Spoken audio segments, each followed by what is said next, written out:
प्रिय विद्यार्थियों, आज हम कक्षा 10 में अध्याय 2 की प्रश्नावली 2.2 का एक प्रश्न और प्रश्नावली 2.3 का अध्ययन करेंगे, जिसके अंदर है बहुपद का समीकरण के लिए एक तो सूत्र पढ़ेंगे, जिसमें शून्यांकों का योगफल तथा शून्यांकों का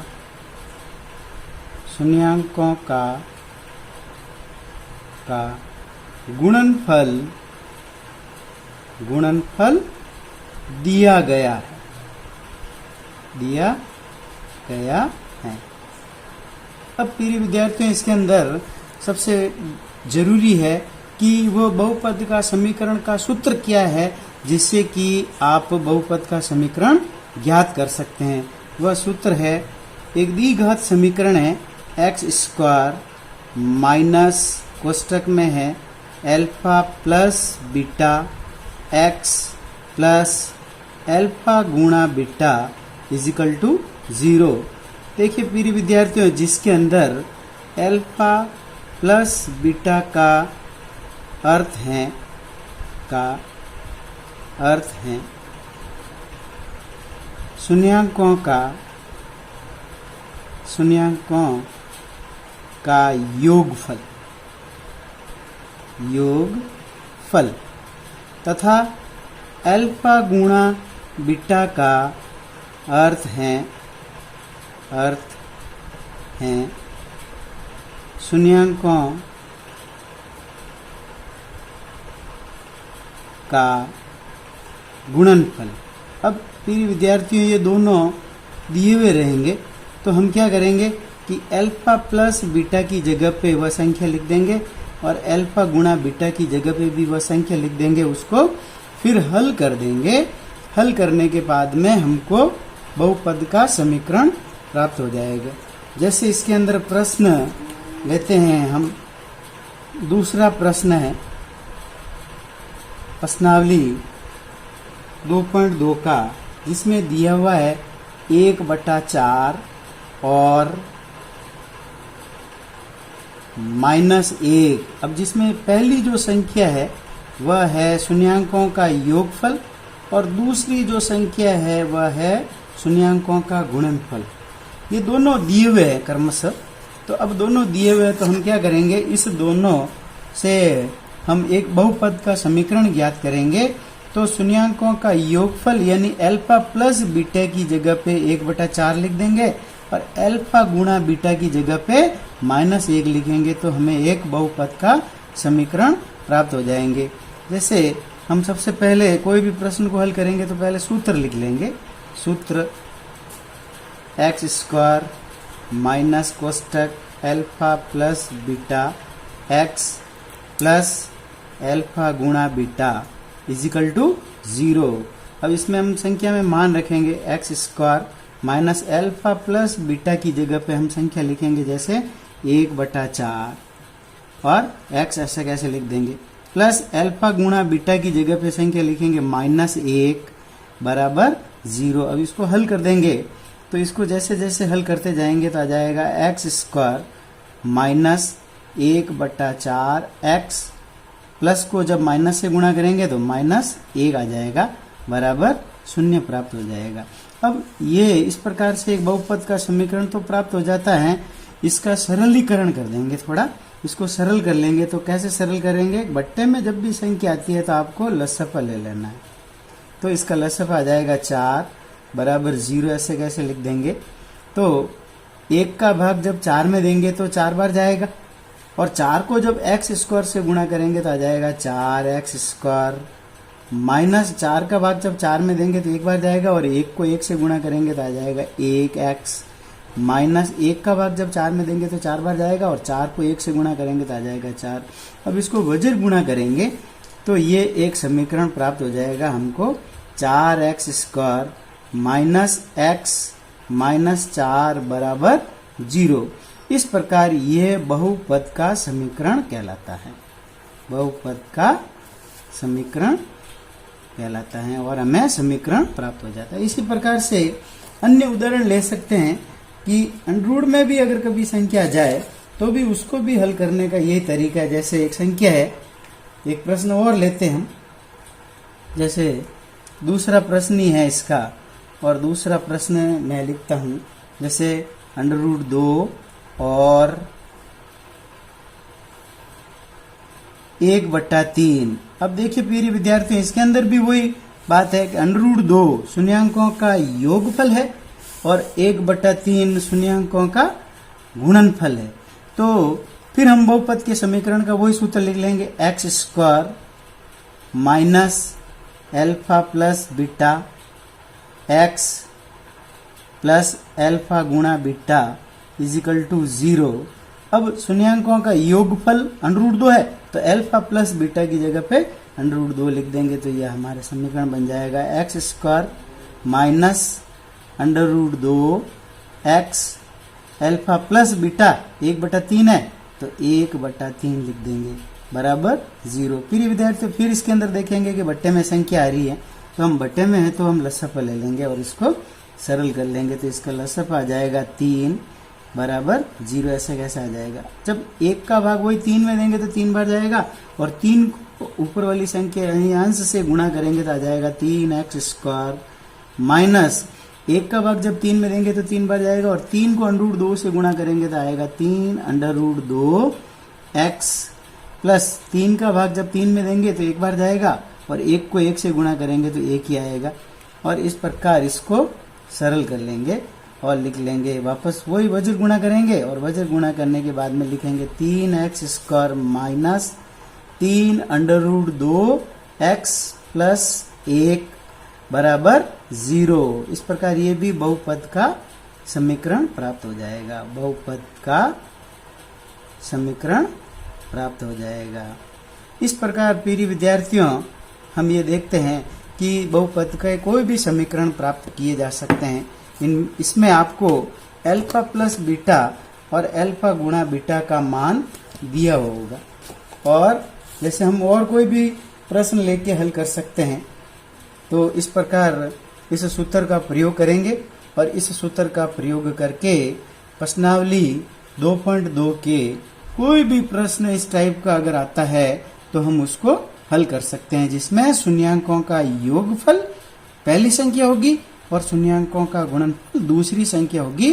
तो हम इस सूत्र के अंदर मान रख देंगे और मान रख देंगे तो हमें बहुपद का समीकरण प्राप्त हो जाएगा। तो प्रिय विद्यार्थियों इस प्रकार ये अध्ययन कर सकते हैं। अब हम प्रश्नावली 2.3 पढ़ेंगे। मैंने बताया भी था शुरुआत में कि प्रश्नावली 2.3 का अध्ययन करेंगे। तो इसके अंदर है कि यूक्लिड विभाजन एल्गोरिथम से भागफल और शेषफल ज्ञात करेंगे हम, जिसके अंदर भाज्य दिया हुआ होगा। जैसे मान लो हम प्रश्नावली 2.3 का एक पहला ही प्रश्न लेते हैं। प्रश्न कह रहा है पहले का पहला कि विभाजन एल्गोरिथम का प्रयोग करके निम्न में px को gx से भाग देने पर भागफल तथा शेषफल ज्ञात कीजिए। तो हम सबसे पहले लिख देते हैं कि px क्या है। तो px बराबर है x की घात cube minus 3x² plus 5x minus 3। gx बराबर भी है इसी प्रकार से, वो भी लिख देते हैं x² माइनस 2। अब इसके अंदर क्या करना है, ये ध्यान रखना है कि px में gx का भाग देंगे तो भागफल और शेषफल हमें ज्ञात करना है। तो हम जब भाग देंगे तो हम देखेंगे कि इसको gx को भाग में लिख देंगे और इसका भाग देंगे, यानी भाग लिख देंगे x² माइनस 2 और भाज्य में px को लिख देंगे और भाग देते जाएंगे x³ minus 3x² plus 5x -3। अब हम इसके अंदर भाग देंगे तो प्रिय विद्यार्थियों देखेंगे इसके अंदर कि जब हम इसके अंदर भाग देंगे तो अब इसमें भाग की क्रिया को आपको अच्छी तरह से समझना है ताकि पूरा सवाल अच्छी तरह से समझ में आ जाए और इसका भागफल और शेषफल आप आराम से निकाल सकते हो, क्योंकि ये थोड़ा कठिन है। लेकिन अगर विधि को अच्छी तरह से समझेंगे तो बिल्कुल सरल लगेगा। सबसे पहले इसमें से पहली संख्या लेनी है। यहाँ पे x की घात 3 बटा ये इस कार्य साथ साथ करते जाएंगे और पता लगाते जाएंगे कि भाग में भागफल क्या आएगा। अब पहली संख्या लेनी है इसमें से भी x स्क्वायर, तो बटा क्या करेंगे x स्क्वायर। अब आप देखेंगे कि x की घात 3 में जब x की घात 2 का यानी x स्क्वायर का भाग देंगे तो दो घात तो कट जाएगी और एक घात शेष बच जाएगी, यानी x बार भाग चला जाएगा। तो अपन को पता लग गया है कि भाग x बार जा रहा है। अब इस x को क्या करेंगे, ये जो भाग है इसको दोनों संख्या से गुणा करेंगे, यानी x को बाहर लिख देंगे भागफल को, और जो भाग दे रहे हैं वो कोष्ठक में लिख देंगे x स्क्वायर माइनस 2। अब क्या करेंगे, x को x स्क्वायर से गुणा करेंगे तो आएगा x क्यूब, फिर x को -2 से गुणा करेंगे तो आएगा -2x। ये संख्या हम यहाँ पे ऐसे कैसे लिखेंगे तो आ जाएगा x क्यूब।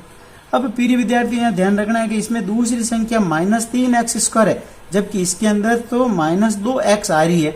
तो बराबर घात वाली संख्या के नीचे ही संख्या लिखनी है, यानी -2x हम यहाँ लिखेंगे, -3x स्क्वायर के नीचे नहीं लिखेंगे तो हमारा सवाल गलत हो जाएगा और आप सवाल भी गलत कर सकते हैं। अब आप क्या करेंगे, इसको घटाएंगे तो निशान चेंज कर देंगे। ये प्लस का निशान है तो हम यहाँ पे माइनस का निशान कर देंगे, ये माइनस का निशान है तो ये प्लस का निशान कर देंगे। ये देखेंगे कि ये संख्या प्लस की है और ये संख्या माइनस की होगी, इसी प्रकार से ये कैंसिल हो गई।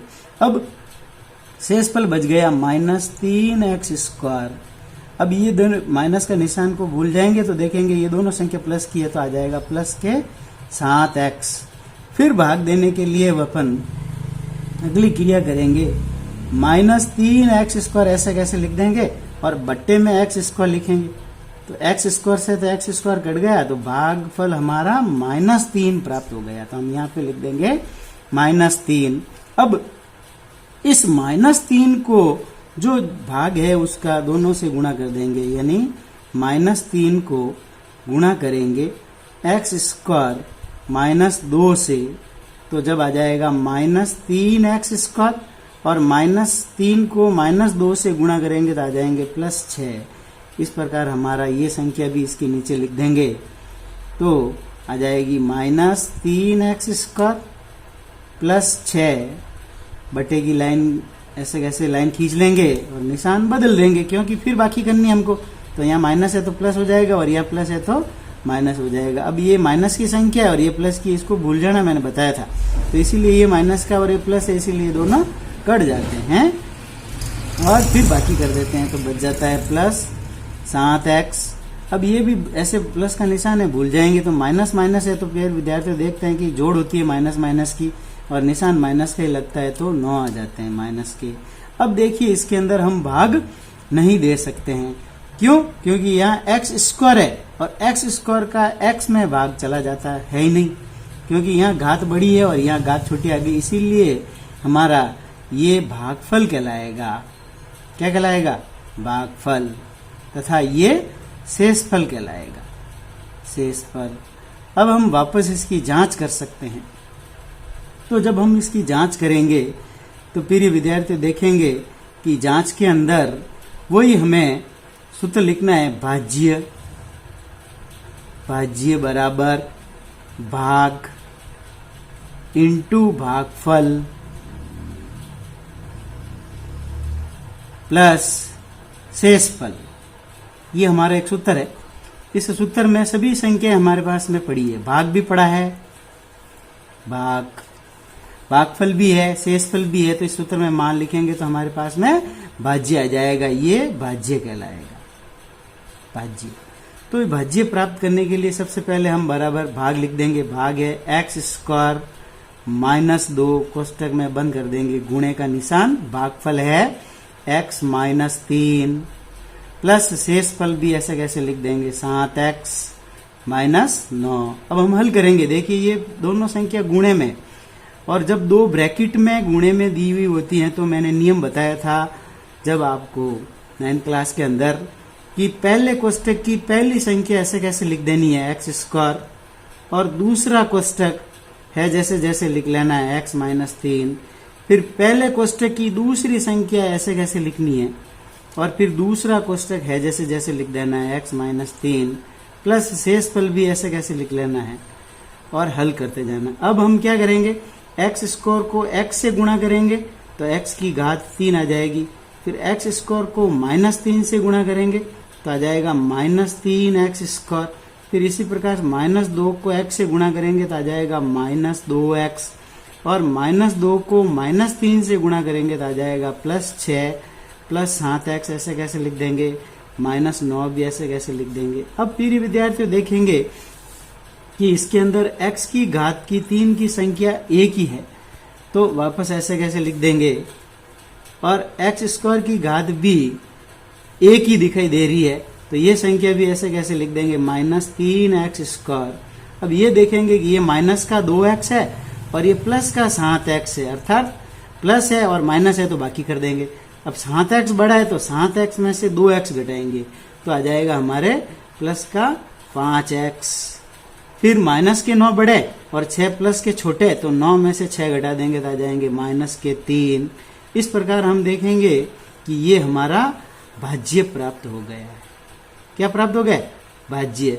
तो इस प्रकार प्रिय विद्यार्थियों हम भाग देने पर भागफल तथा शेषफल प्राप्त कर सकते हैं, और हम प्रश्नों को प्रश्नावली 2.3 के प्रश्नों को आसानी से हल कर सकते हैं। अब प्रिय विद्यार्थियों इसी प्रकार दूसरा प्रश्न भी हल कर सकते हैं कि प्रथम बहुपद से द्वितीय बहुपद को भाग करके जांच कीजिए कि क्या प्रथम बहुपद द्वितीय बहुपद का एक गुणनखंड है नहीं।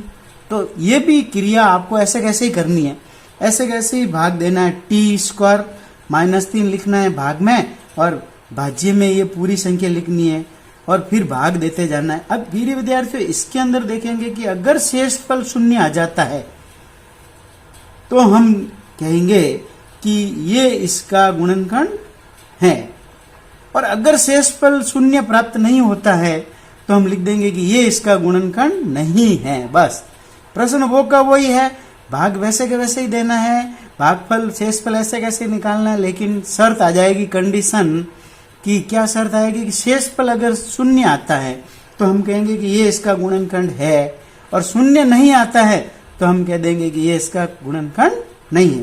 बाकी क्रिया में कोई चेंज नहीं है, भाग ऐसे कैसे करना है, इसमें जांच आपको नहीं करनी है।